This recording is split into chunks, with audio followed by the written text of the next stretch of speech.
Welcome to Living Vividly, the podcast where health, wellness, and curiosity collide. I'm Jackie, the founder of Vivid Health and Wellness, your guide on this journey to living your happiest and healthiest life. I'll be joined by some amazing co-hosts who bring their expertise and energy to every conversation. First up, we've got Daphne, our unconventional yet totally brilliant registered dietitian who's never afraid to shake up your approach to food.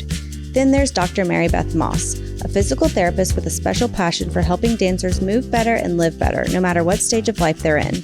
And of course, we can't forget our trusty producer, Dustin, who helps keep everything running smoothly behind the scenes. We'll be having informative and engaging conversations with health and wellness pros, plus everyday people who've got incredible stories of their own health journeys. Whether you're looking to fuel your body better, move with ease, or just learn how to thrive in this crazy world, we're here to help you do it, all while living vividly. So let's dive in. Welcome back to another episode of Living Vividly. I'm joined here today by Morgan and Courtney with MorCor Wellness. We're thrilled to have them on. You guys have created something truly special, and I can't wait to dive into that.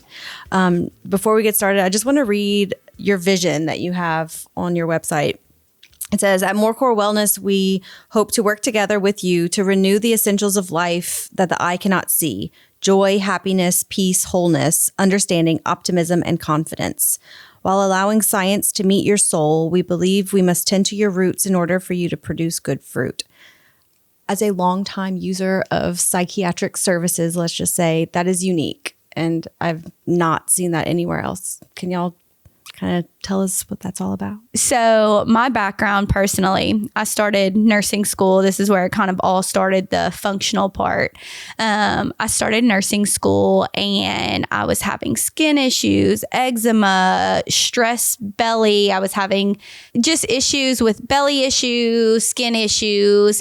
And I was also seeing all these patients that we were seeing, and we were just handing out medicine in clinicals, and everyone just seemed like there was no fix in most cases. Surgery, there was a lot of cases where medicine was helping, but a majority, 80%, there wasn't. And so that made me deep dive into my own health, and I was like, I don't want to be like that in 20, 30, 40 years.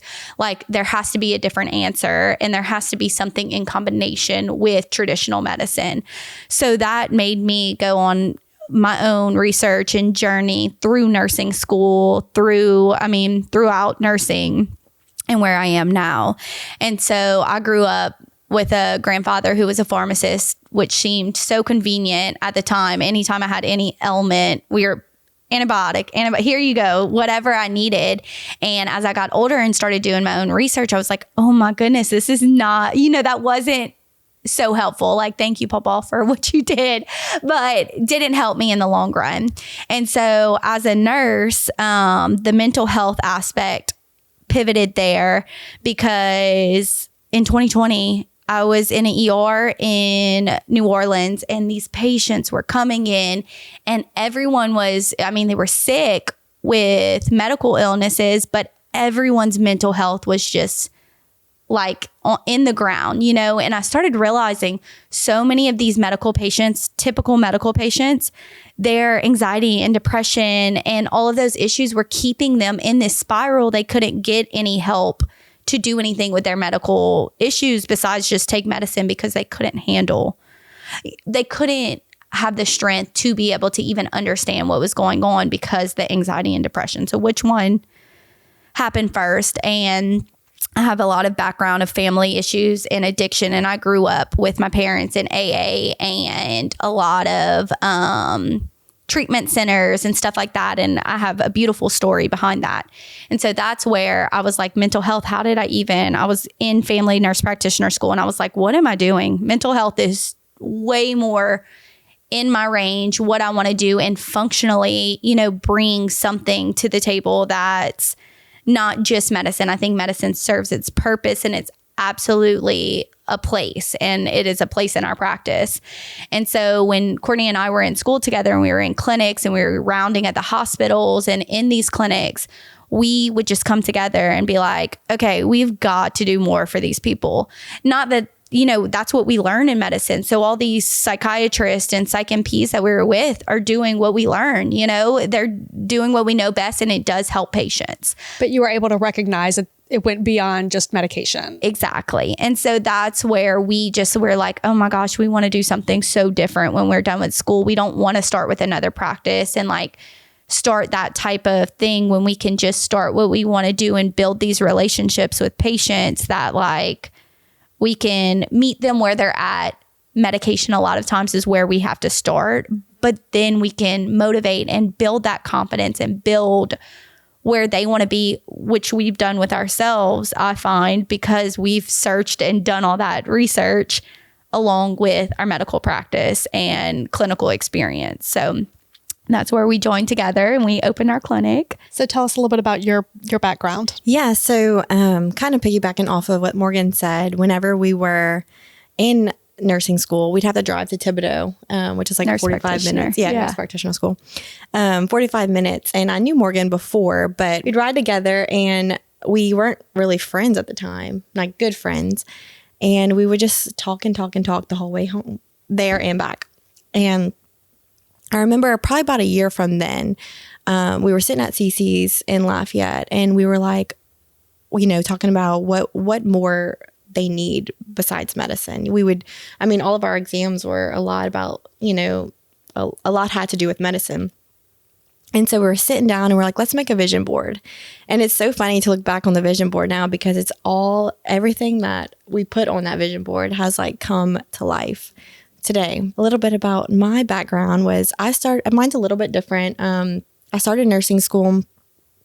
I didn't know, there's so many areas of nursing and I knew I either wanted to be with babies or in mental health. So I started in the ER. I don't know how, but I just ended up there. Probably about 5 years I worked there, but I think it was like my second year I got pregnant for my first baby.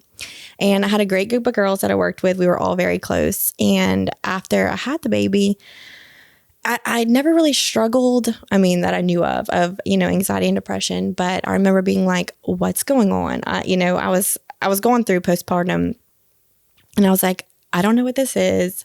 What do I do about it? I was just like, so I'd reach out and, these girls were such good supports. And they were like, some of them were like, you need to get on medicine. And I'm like, I know that's there, but I can't do it. I knew it would help, but I was like, there has to be more, there has to be more to this. So I remember being on maternity leave and I was sitting down, just kind of doing my own research. Like, what do you do for postpartum? No one ever talks about it. And so that's what kind of led me. I was like, I got to go back to school and, help more women like this. Be there for those mamas like you needed. Yeah. So, and a lot of it did point to your diet, exercise, all the lifestyle modifications. And so when I went back to work, me and one of my dear coworkers, she was, we'd get on these conversations and we'd start talking about it. And she was very into it at the time and we didn't know, but she would bring these meals. And so we would have these conversations and she would go, she was trying to heal one of her family members. By this diet and all these lifestyle modifications. And I'll never forget, she recommended this documentary called Heal. And I remember going home and watching it and being like, oh my gosh, like there is something more to than, just medicine. So yeah, that's kind of how I was like, okay, I'm going back to school. So that was like your light bulb moment? Yes. Whenever you saw that? Yeah. It was like a light bulb moment. And still at the time, I didn't know what functional was. Little pivots in our lives led you to where you were. And that was one of them. So when we would sit down and talk about MorCor, I remember coming up with a name and we're like, what are we going to call it? What are we going to call our clinic? And then I think you were like, Morgan, Courtney, MorCor. And I was like, okay, yeah, MorCor Wellness, or, it goes down to the core. And that's where kind of our vision came to life too, is tending to your roots, before you can produce good fruit. I love that so much. And I can definitely relate to the postpartum. The need for that is so huge. Whenever I was struggling with it, for both of my kids, it was just a little bit of Prozac and move on with your life. And that didn't really help. So, and Prozac can be a great tool. Like I tell my patients often, tools are, you have multiple tools, but that cannot be your only tool, because if we only rely on that, then it's just, you're going to have another event in life, right? And then if nothing changes in your environment and you're relying heavily on one little pill. Such a big thing is like not villainizing medication because so many people, when they come to us, and I'll speak on that, they need the medicine to get to all these functional things, is what I'm finding so much, because they can't even like see past tomorrow to even get any of that functional. So I don't want anyone to ever be like, oh my God, like if I need medicine, something is completely like, oh, wrong with you. Exactly. Or like, you know, or I can't do medicine at all, when it really can serve as a tool for a period of time. Yeah. And, or even if it needs to be a little bit longer, but like, I never want people to be like, because I think that does sometimes in the wellness, like, there's world, a stigma. and I can easily do that. Be like, there's so many other ways to do it, but I have to respect where people are at. And meeting that compromise is important for even listeners, I feel like. I mean, for most people, it definitely bridges a gap that they need to get over. And it's hard to do that when you're in the thick of it, which, speaking from experience, that is what worked for me. So you guys call yourself functional psychiatrists. Talk to us about a little, like, how do you treat someone functionally in psychiatry? Functional psychiatry. So it's, you know, it's a fancy way of saying looking at everything. Like when someone comes in, we do our traditional, I want to know everything about you. That includes gut, sleep, movement, all of that. And that's pretty standard across the board. Everybody's going to ask you that. Where it starts to branch off is what's going on internally and what does that look like in your life every day. So a lot of times that first visit, depending what they say, and correct me if I'm not going in the right direction, because I can go in two different ways. But you know, looking at the full scope, a lot of times with my functional patients that are able to come in for a functional analysis, we're gonna look at labs, what they eat every day, which is something we can't always in traditional psychiatry go into because there's not enough time, unfortunately, in those visits in what we're allowed to do.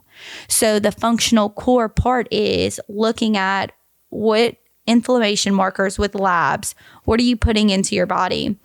How are you sleeping? Because I'm going to, you know, if you have all these anxiety, depression, severe anxiety where you can't even get through the day, but you're sleeping 4 hours, we're going to approach that first. But functional psychiatry is looking at a whole person and treating them as that, because we are all individually different in our lifestyle, so different in this world. I mean, our culture doesn't necessarily support wellness. Exactly. So the American culture, but also our South Louisiana culture definitely does not support wellness. I mean, at all, really, you know? Absolutely. Yeah. And so that's why it's looking at the person where they're at, also mindset wise, like where we're at. If I start trying to throw in some like medical jargon, or you need to eat more veggies and they're not even there, you need to quit drinking and they're not even there, that's not, it's not what's needed. What's needed is looking mind, body, spirit, which is what you're putting in your body, how you're moving, how you're sleeping.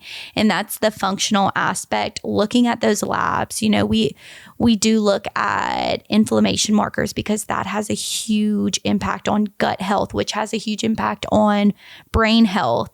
And we look at, you know, metabolic health is huge. And like some of the insurances, I can't do that with certain labs because they're like, you're psych. Like, what are you doing with metabolic health, insulin, you know, glucose levels? And it's like, it has so much to do with your brain health and how you handle life stressors and anxiety. And it plays a role in our chemistry.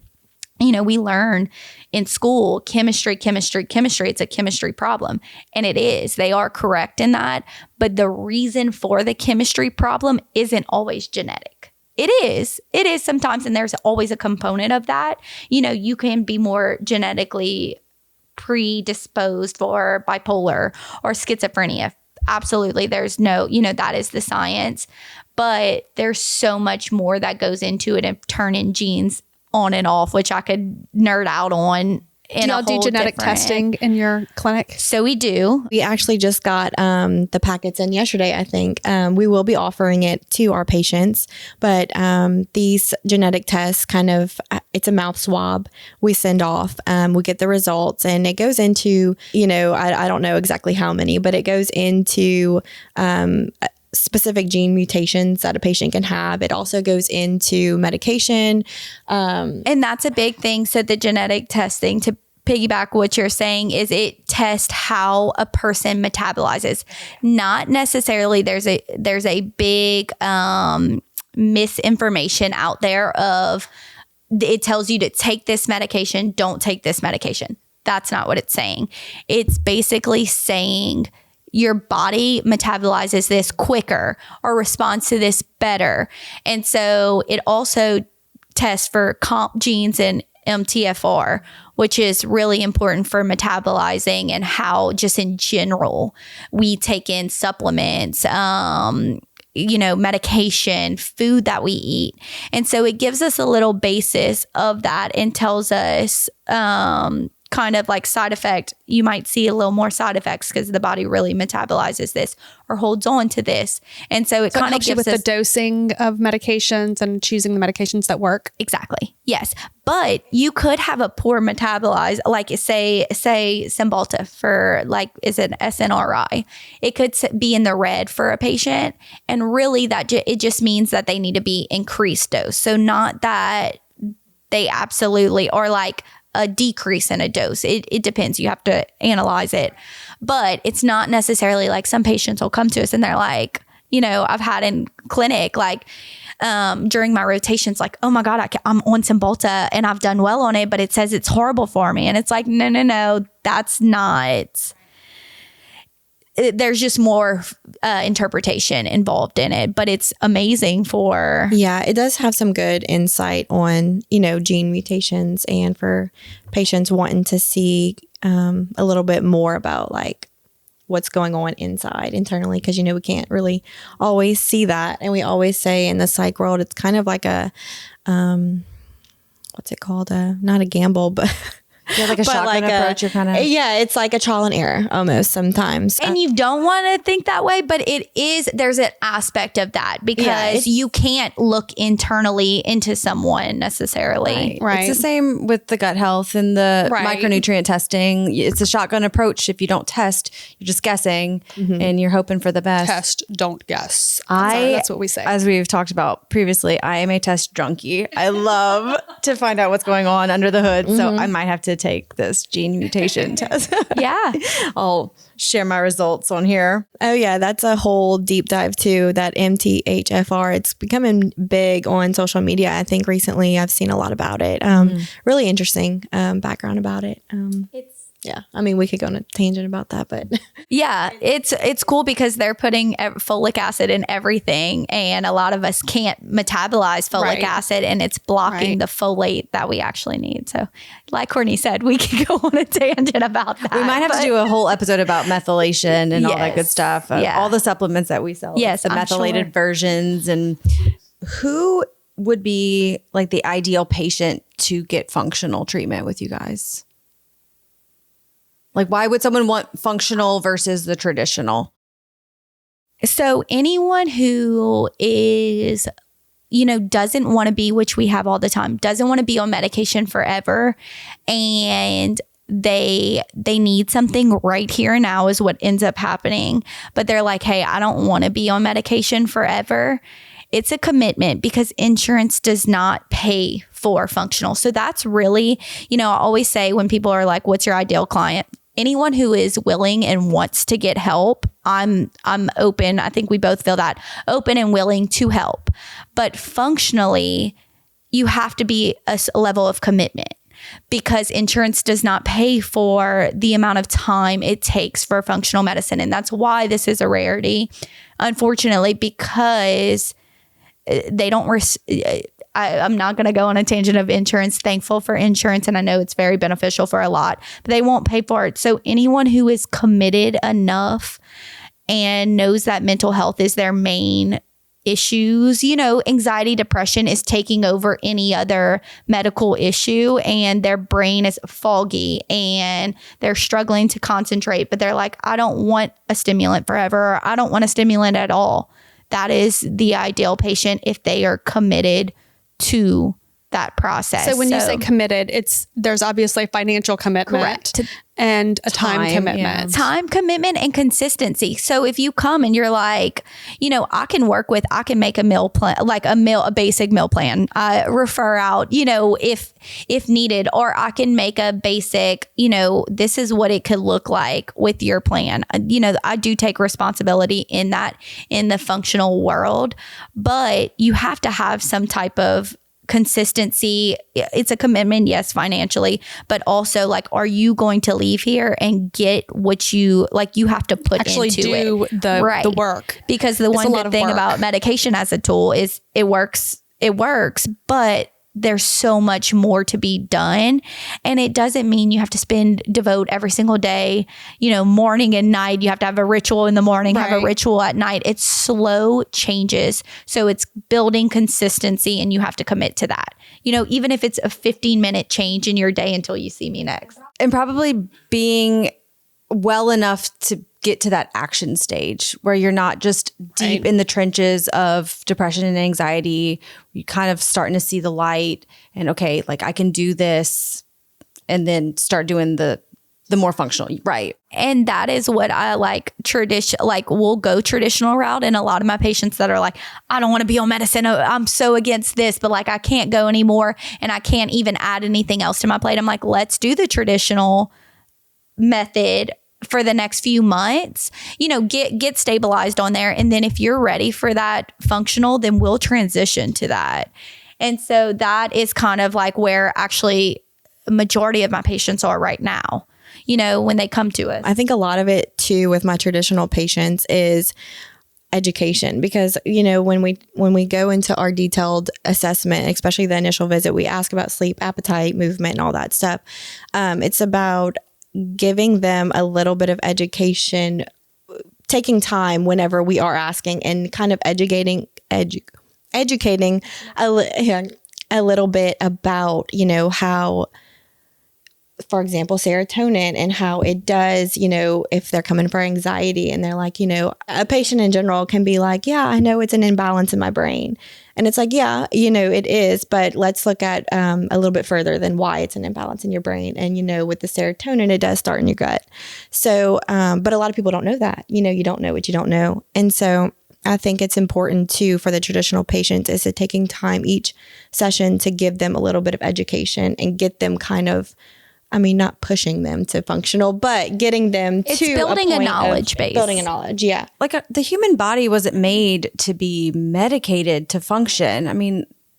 If your body is working properly, you don't really need all the meds. And I personally was on Adderall for probably 15 or 16 years and all the Buspar and all the good stuff. I was on a cocktail of stuff. And truly, once I started getting my micronutrients right, getting my gut health right, prioritizing sleep and exercise, now I'm 3 years of functioning without any medication at all. And honestly, thriving better than I was medicated. But I only could have done that with iced coffee. I don't have it with me. I eat well. I take my supplements. I move my body. I take my probiotics. And now, like years of doing that, I don't have to take the medicine anymore. Of course, there are days when I am not as on it as I normally am. And I think that's part of the human experience. There are days whenever things are just not clicking the way that they should. And I do think that's the way that they normally common do. theme too. Like in America, especially, we are so like our schedule is jam-packed. We're expected to do 50,000 things in a day. Of course, we're stimulation overload and we shut down because we're tired and overworked. So I do think we're really pushing the limits of what our bodies and souls are capable of. But we really don't have a choice because we got bills to pay. So yeah, I think though, taking a step back sometimes and looking at like, what are the priorities and what are the things that I need to do for myself, for my family that are non-negotiables, and what things are negotiable that we can kind of let go of and, just reevaluate. Sometimes I think we just need to reevaluate. I totally agree. And that's like, it goes into what I preach of like, we all follow all these social medias, and it's like, you can learn so many different things. We are absolutely at a part where we have so much knowledge at our fingertips, but that's overwhelming. And we already have all these priorities that are family, work, putting a roof over your family's head, all these things that we have to do, that I find it's essential to work with someone in the community, work with a team, 2 or 3, 4 people. And instead of gathering your own information, because we can all do that, right? Like gather, I need to walk 15 minutes. Oh, this person says I need to eat this and this. And you're gathering from 20 different social medias, and you're trying to make your own treatment plan. And there's no, how do you do that? Like, you have no one to keep you accountable, no one to be like, hey, I don't know if that's right for you. You're a female, you're following this man that is 29 and blah, blah, blah, blah. Like, you have female hormones, so finding a team for you is really, I think, essential, because we already are so busy. Like, personally, I need a team. I have my little chiropractor. I have my therapist. I have that I can call now whenever I need. Like, I have a team that is going to tailor to what I need, because I can't always pull from all these different social, different things that we have in our hands, are stimulated by. But it's like, hey, I'm working, I'm trying to help my patients, I'm trying to feed my family, be with my family. And I don't want to have to think about all these other things, tell me what. Sometimes you just need an external perspective. Exactly. You just need someone else who is able to keep you accountable and, again, kind of reprioritize or help you prioritize what's the most important thing for you at any given time, at any stage in life. Exactly. Even the GI map and helping with the diet, having someone to do that is amazing when we have such busy lives. Right. So speaking of that, what other kind of testing do y'all do? Y'all do the genetic testing. What other types of testing on the functional side?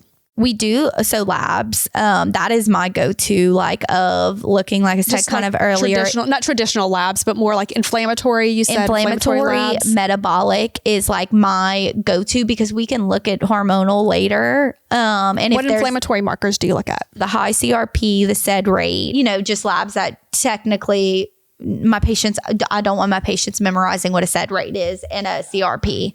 It's simply for us to view and have as a marker the first time as a basis of what, to assess the issue. Exactly. It's assess the issue. And then we have, say it's, this number. And if we start working out and eating better, I want to see how your body is doing it. So it's more for me than it is the lab work. It's more for me to help you see where you're going and make sure we're going in the right direction when we redraw any labs. I also want to add for our traditional patients, we're in the process of coming up with a menu, I guess, for the patients who, because, insurance, or for the ones who do traditional or start off traditional, insurance only covers so much of the lab work. So, but a lot of people, like we said, education is key, but they don't know what they don't know. So coming up with a menu for the patients who won't be covered on insurance for these specific lab tests that we would like to draw. So once we get them to that point, kind of having a menu, so be like, okay, look, here is the labs we can draw. Here is what be very transparent about, this will cost this, but they can look at it and see what, if they'd want to do these functional labs. So you said can draw, but that just means that the insurance will cover those labs. Yes. In the traditional model. They still could do the labs, but they would have to cash pay those. Exactly. I will look at, some would say that's not my scope of looking at metabolic health and looking at inflammation. That is our scope. That deals with the mental health world. When we start talking about, I have some patients that want me to do hormonal panels. I'm like, look, I'll do them, but I'm going to refer out. Same thing, like if you're having a lot of issues with stuff, I'm looking at you because you do diet, as a dietitian. I'm not, if it's simply a little meal plan and it's something we can work with, and that's like a small aspect, yes. But when it starts getting more detailed and we need to do some gut testing, we refer out. Same thing with hormones, same thing with diabetes. Obviously, if I see they're diabetic with their lab work, we're going to work on what we can work on. But if it's severe, I'm referring you to your primary or a primary if they don't have one, because that happens. So just saying, we stay in our scope by doing the functional labs, but if it goes to anything else, then it's kind of, we let them take it from there. But a lot of times the people that come to us are mental health focused, and that is the issue that they're arising with. And so that's where we're working with labs, is what Courtney was saying, to bring down those prices for if the patient's insurance won't cover it because of that. Truly, the scope of mental health is really all encompassing. Like, it's hard to limit what your scope would be, because if you really look at it, everything affects your mental health. So I think the days of stay in your lane are kind of coming to a slow end, but hopefully we can start treating the whole patient instead of keeping it all siloed. Absolutely. And working together, as providers, like, I don't know the reach, but as providers and practitioners, like, we should be working together for patients. Like, I think there's a huge gap in care and community in our practices because we're so busy, and same as, anybody, but I think it's important for patients also to have a team that communicates and works together and, the full picture, if we're all detailed out, So when I worked in the VA system, this was a few decades ago, but we had very much, the VA gets a lot of flack for some of the things that they don't handle well, but we had the most integrated system of practitioners that I'd ever seen. So I would go on rounds. I was in cardiology at the time, and I would go on rounds with the people that had gone through heart surgery. So I was there as the dietitian with the surgeon and the nurse practitioner. And so whenever they came back around through cardiac rehab, I already knew them. I knew their story. I knew what happened. And so I wasn't starting with just like a blank slate of, oh, well, this is what you should do because this is what I told the previous person to do. So the integrated approach for sure has been lost along the way.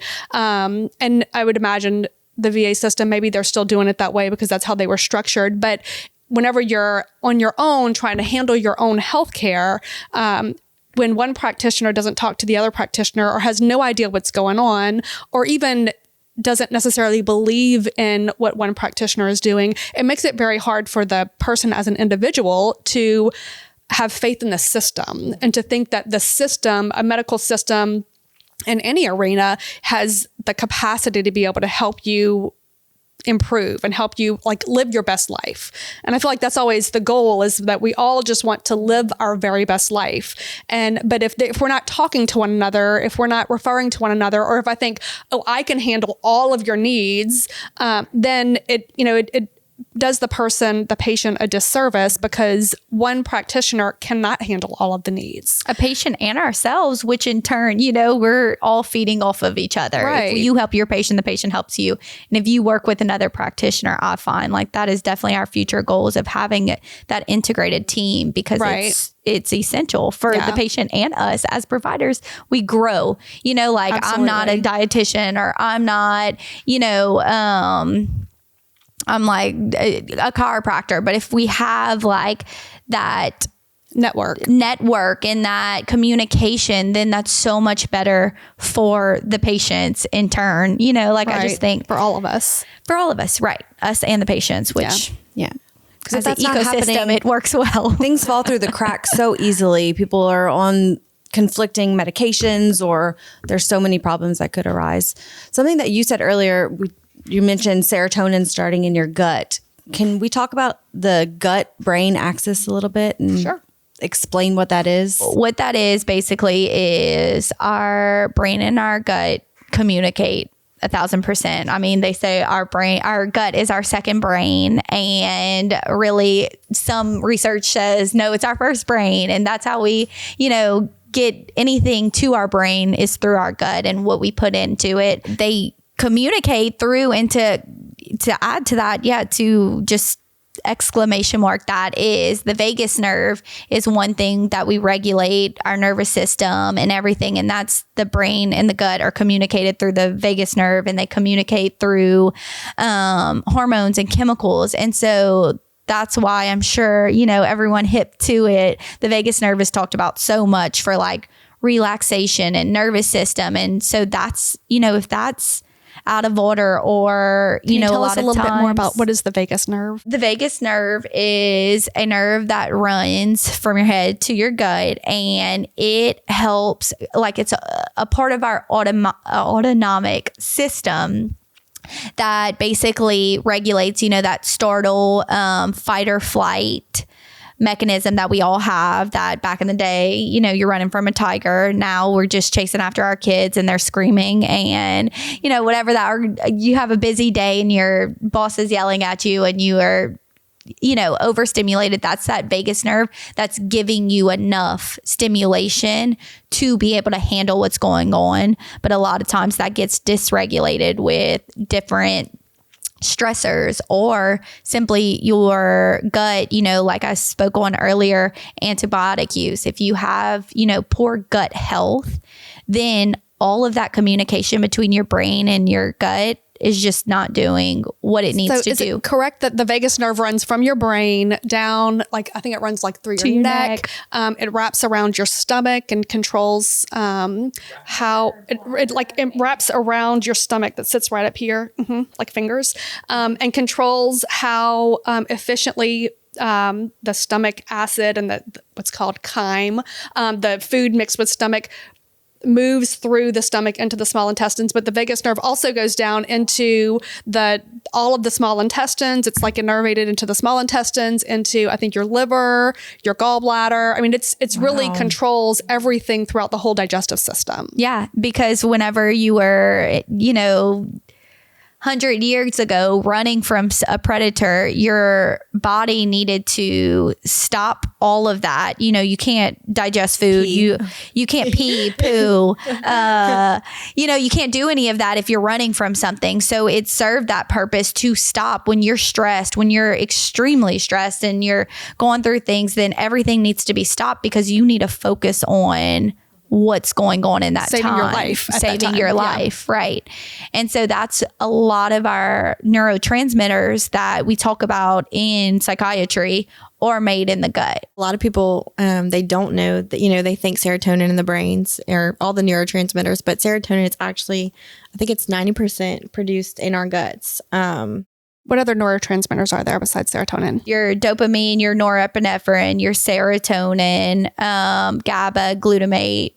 Those are our main, those are the big neurotransmitters. There's a bunch of little ones. Those are the ones that are creating the most good things or not great things. Yeah, you hear a lot about like dopamine releases when you go for a run. If you really think about it, if you have a leaky gut, or if you're constantly in stress, and Morgan said about the fight or flight, the bear, and today it can look a lot like sitting in traffic, or being late for something. You don't think about it as such. You're running from a bear. You hear fight or flight, but a lot of people just say it like, oh my gosh, I'm in fight or flight, or oh my gosh, I'm anxious, or whatever it may be. But internally, it is doing, it's real, and if you think about it, if your gut is leaky or if you have chronic inflammation, the serotonin is produced in the gut, and, it does go to the brain. So it can't help, if you visualize it. I mean, if you have a leaky gut, how is serotonin supposed to, all the get to the brain? Yeah. And there aren't tests. So there are, CTs and different MRIs and there's scans that you can do, like Alzheimer's, for example. You can test the acetylcholine, which is another big neurotransmitter. They can see that, there's a lot of acetylcholine in your brain that's causing these plaque buildups. No, I'm just laughing because it's a post-mortem, I think. Isn't it the post? Like you can't look at it until after you die, I think. Okay. Yeah. Right? I don't know what it's called. A lot of good that does. Yeah. Find out. How happy was you? Like, can I get that test for Alzheimer's? I know, right?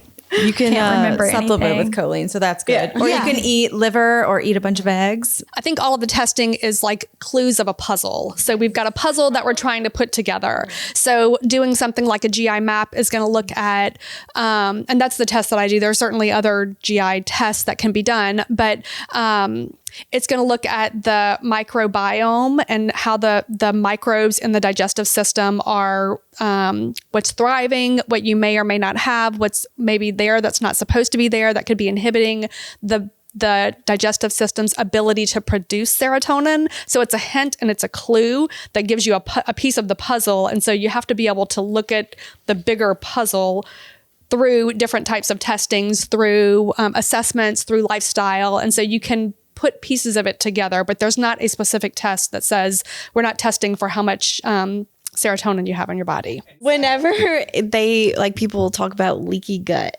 Leaky gut, if you were to visualize it, if you think of your digestive system from mouth to anus as a tube, so it's like a PVC pipe, okay? And what's keeping that tube together is one cell layer thick. And so these cells are intended to touch. And so I always describe it like the game Red Rover. So when your friend comes through and something on the inside of that tube, from food to medications or something, a supplement, when something comes through that is supposed to get absorbed into the bloodstream, Red Rover, we send our friend over, and those cells open up. So they're called tight junctions. When those cells open up, then it allows that nutrient to get through, and the cells close back up. That's what's supposed to happen. When you have leaky gut, then those cells just kind of stay open. And so things that are supposed to be going through are going through, but things that are not supposed to be going through are also have a gateway into the body.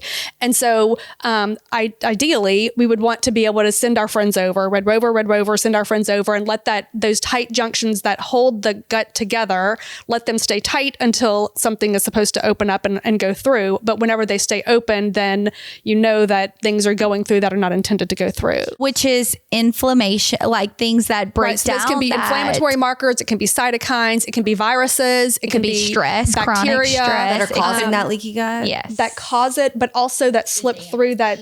So what are lining. some things that cause leaky gut? Like, are there foods that we eat that cause leaky gut? So it has been shown, and I don't want to get into the big gluten debate now, but gluten has been shown, even if you don't necessarily have a gluten sensitivity, that gluten always allows for that open, separating the tight junctions for a period of time.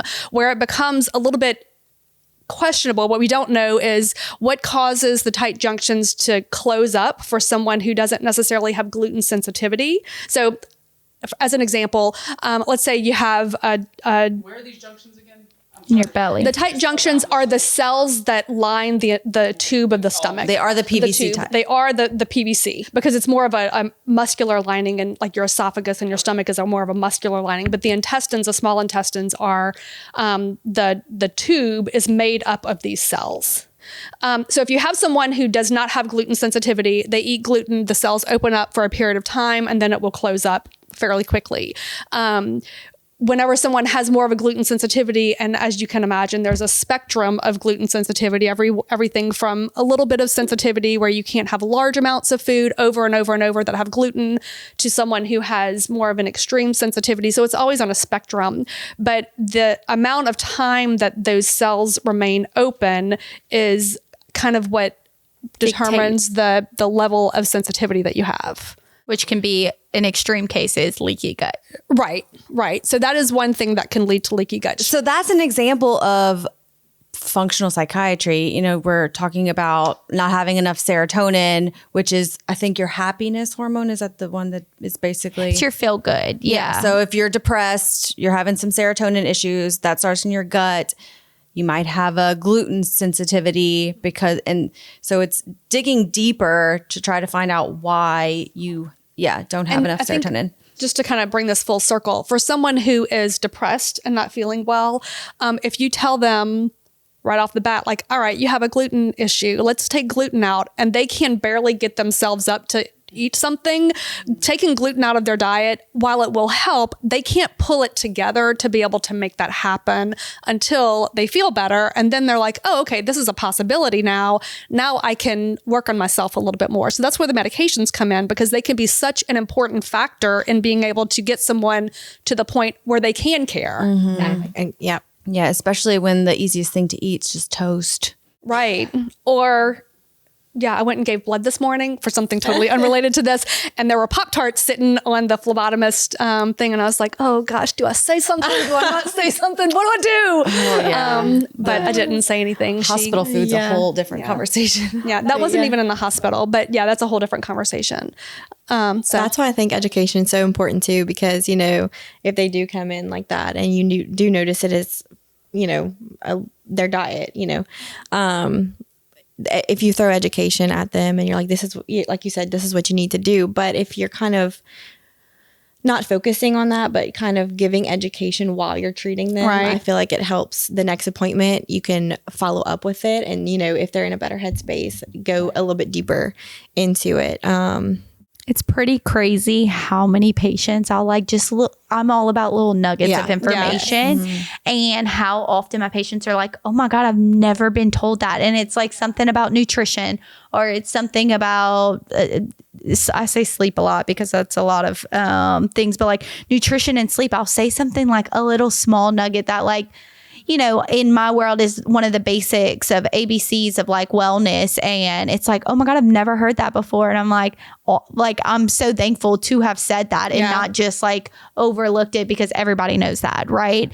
And it's like pretty, scary. Sometimes I'm like, what do you mean? How are you this age and you've never heard that? Nothing against them. I'm so sorry you've never been told that in a doctor's office visit or in whatever, we see multiple practitioners, we see a pediatrician first 18 years of our lives, and it's just not, it's a lot of this is not taught in medical school, which is again, a whole nother rabbit hole, of what's not, we'll get into that. What's not taught, but that's, there's so much more future, just even about the GI and gluten, there's so much more research that needs to be done going forward. There's a lot of research, but there's also a lot of knowledge that we already know that is not being disseminated appropriately. Right. Well, it's like in picking and choosing, I find a lot of schools probably pick what's convenient for them or old school of these research, and they're like teaching it like it's the Bible.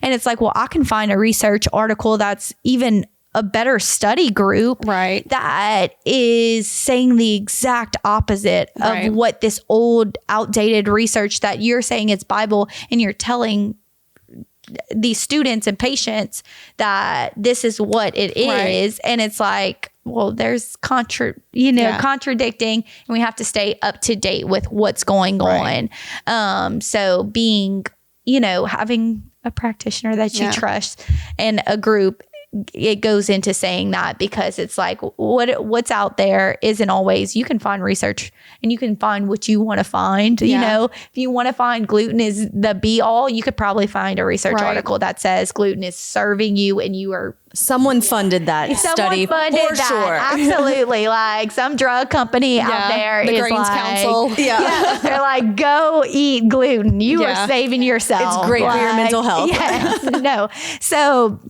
just having people that go, that you trust, I guess. Yeah. And with that, building relationships is such a huge part of being able to help someone become the better version of themselves. And I think along the way, and a lot of the medical practices, that relationship building has been lost because there's just not time for it. Exactly.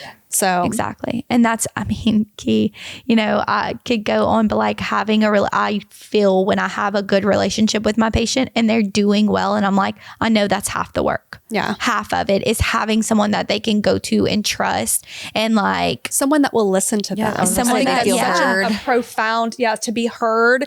Such a profound thing whenever someone's sitting across from me at my desk and they're like, yes, this is what I've been saying all along and no one has listened. And me meeting your right people. Like if somebody can come to me and like, I feel like I have a wealth of certain knowledge and they don't click with me, and that's okay. Like that, they're not right.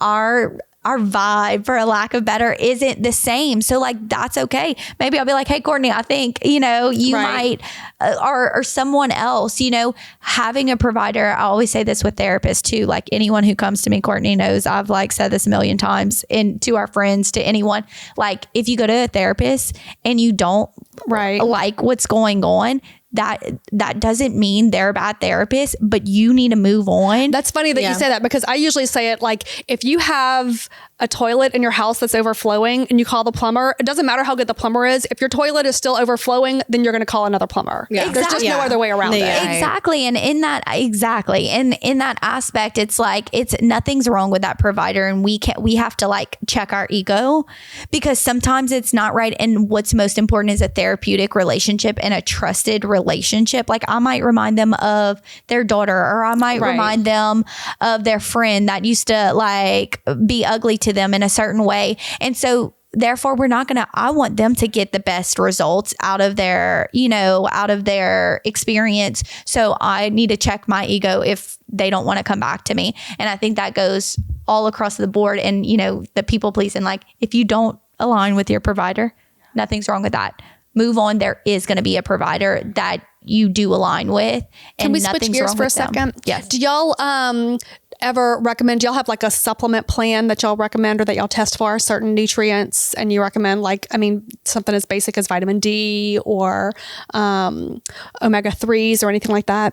Yes. So like stress, you could talk about ashwagandha as an example, but like someone who wants, so yes, like those vitamin deficiencies, absolutely. Magnesium's a big one. I'm like magnesium glycinate. I kind of educate on the different forms of magnesium. Do you know that like 50% of the American population is magnesium deficient? Yeah, absolutely. 50%. You want me to go on that? Look, 50%. Stress, the more we stress out, we burn magnesium. Courtney's probably laughing because she's heard me say that. Some of these things are like, but the more we get stressed out, we burn magnesium. When we're stressed, we need more magnesium. So it is a constant cycle. And then we can't handle stress if we don't have the magnesium. So we burn it all. So majority of my patients, I'm like, magnesium glycinate, Pure brand. Like that's just the brand I go to. I'm like, Pure, it's easy. You can get it on Amazon, like whatever. And so, yes, we do add supplementation. I know you add to your treatment plans a lot. Even if they don't, like a lot of them, I'll like the traditional. If they're about to be started on a medication, or if they're already on a medication, I always at the end recommend and say why. Like this supplement is good for this. If you want to try this out with your medication, I'll always recommend at least 2 to each of my patients at the end. If they go and get it, but a lot of them are very receptive to it. They're like, oh, I'd never heard of that. And then I'll kind of tell them a little bit more about that. And what's in it. And I think, one of them has the GABA in it. So that it's, and I go on, I take it as an education moment and say why, and it's over the counter. It's a supplement. Well, at Vivid, we also sell supplements. So if you ever want some of our information, I work with a company called SpectraCell, and we test for all the micronutrient deficiencies, but there is a whole list of medications that also, so not only are they just depleted because of stress and we're not getting it in our food, but certain medications actually deplete your body. So it's like, okay, if they're on this, we supplement with this. It's pretty amazing, the research that we have. That's awesome that y'all do that, because stimulants how many people do we know on stimulants? Stimulants deplete so many micro and macro nutrients, but micronutrients. And so that's a huge thing with supplements that you can add on if you are taking those stimulants, because you're running through those adrenal glands. You're running through, the things that you are taking for medication wise. And I do love that y'all do the testing, because I also educate, don't just take every single supplement you see. Because I have some people come to me and they have a bag full of supplements, and I'm like, okay, that could also, like, we don't know how your liver's detoxing all of that. We don't know how your body, that might not be right I had a lady for you. one time that came in with a paper box, like whenever you get reams of paper in a box full of supplements. Yeah. Oh, yeah. And she wasn't taking every single day, but she was like, this is what I have been told to take. And it was a box this big of supplements. And I was like, whoa, okay, so we've got a little store here. Let's, pick and choose what really probably. I'll take this one. You don't need that one. It's like, geez.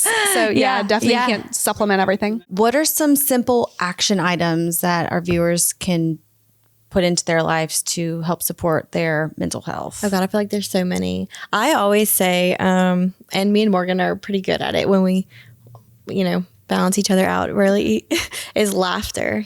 Finding something that's watching a funny show, not something that's going to distress you, but something that's going to make you laugh. And I always say laughter is the best medicine. I wish I could write a prescription for it all the time, but it's such a good coping stress management technique. Laughter actually stimulates your vagus nerve. Yes. So it does so good for you. But truly, like basics, like I said, if you get on TikTok and you see all these workouts, you're like, I don't even know where to start. Just 15 minutes a day. A lot of my patients, I'm like, look, how much, based on what they say, but like 15 more minutes a day, walk. That's all I want you to do. If it's outside, yeah.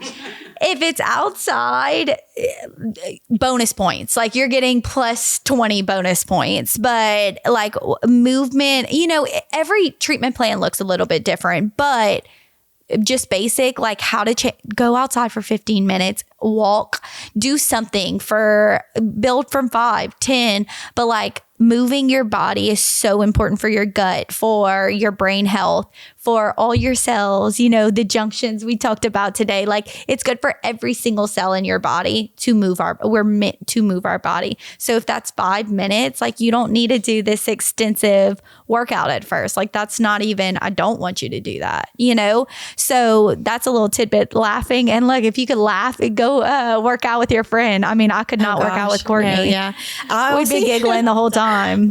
Mindfulness too is a big one for me, or meditation mindfulness, because I could go sit in a quiet room and just to decompress, but then I'm thinking of my to-do list. I'm thinking of everything I need to do, and it's really not truly, mindfulness, quiet time. Yeah. So I always say like, what I've gotten good at is just like looking at something like a tree or something. And the second my brain's like, oh, you forgot this at Target. I'm like, oh, wait. Like I refocus my brain to like get back to the tree, instead of just sitting in quiet, because sitting in quiet always isn't. I mean, people say they're going to go meditate and you sit in quiet. And like I said, you just think about all the things you need to do. Yeah. It can look so different. Yeah. It can look so different for anyone, but taking that time to like focus in on an object, and I always recommend nature because it's just therapeutic for me, but it's beautiful. Yeah. My yard is definitely my happy place. I like to listen to the birds and listen to the wind. It's kind of peaceful. Also getting off of social media, like I said, I was talking to Morgan about it this morning. I'm like, my downtime after my kids go to bed used to be scrolling on TikTok because, but I've recently been into needle pointing and I feel like a grandma. I'm like sitting on my couch and just like needle pointing and thinking about but it's done me so much justice of just relaxing my mind. And I was thinking like, stepping what did I away do before? Yeah. It was like I would just scroll on TikTok and I know it was never healthy for me, but your cortisol probably. Yeah. But now I'm like craving my needle pointing. Like when my kids go to bed, I'm like, I can't wait to start my go to bed. It's time for mom's time. Yeah. So, and it makes you think about back in the day, like way back in the day before medication, before, when really they did heal themselves, they did utilize, walking outside and all the natural things you can do for everything a lot, mostly everything, farming and stuff like that for food sources. But the simpler times. So we ask every guest the same question at the end of every episode. What does living vividly mean to you? I'd say feeling healthy in my body, being able to chase after my kids and participate with my kids and getting to do, for my patients and for my husband and for my kids and feeling so healthy and good in my body and secure, meaning different things, whenever I feel healthy and how I do things, and I'm intentional with how I do things, I feel like I'm living vividly and having fun while doing it, laughing throughout my day, enjoying, what I do have in my day to day, and that's seeing patients and being with my family and feeling healthy enough to not want to go lay on the couch and just zone out at the end of every day. I want to feel good in my bones. Yeah. That's what that means to me. Living vividly would probably mean, kind of piggybacking off of what you said, but being very present, just being present in my day-to-day life, being very intentional with everyone I interact with. And when I lay my head down at night, thinking about my day, being very grateful for all the opportunities I had that day, and not thinking about what I could have done or what I should have done better. Just living a life that I'm proud of.